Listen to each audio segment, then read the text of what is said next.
So today we're going to be working on this fractions worksheet. So how do you feel about adding fractions? I did some last year, but I don't think I remember how to. Okay, well, let's list what you do remember.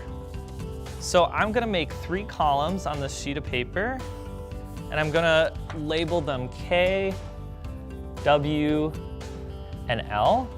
So this is a KWL worksheet, and we're going to list what you know about fractions already, what you want to know about fractions, and what you learn by the end of this section about adding fractions, all right?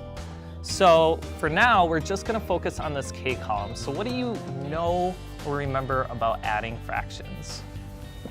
Okay. They both have the same bottom number. All right, well, that's a great thing to write down, so.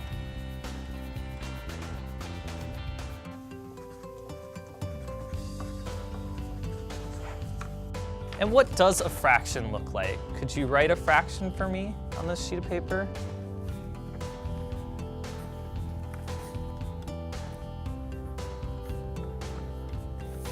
That's great. So what happens if I took 1/8 plus 2/8?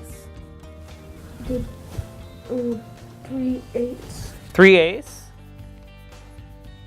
And what do you notice that these two fractions had in common? They both have the same bottom number. Yeah, so how did you add them?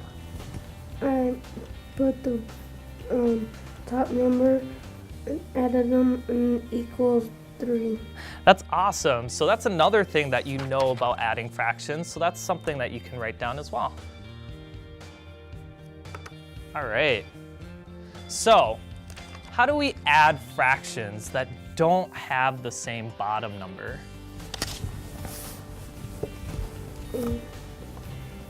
How to add fractions? I don't remember. Okay, well, in this column, the W column, we want to list what we want to know. So that's one thing we now know that we want to learn. So I want you to write that down as well.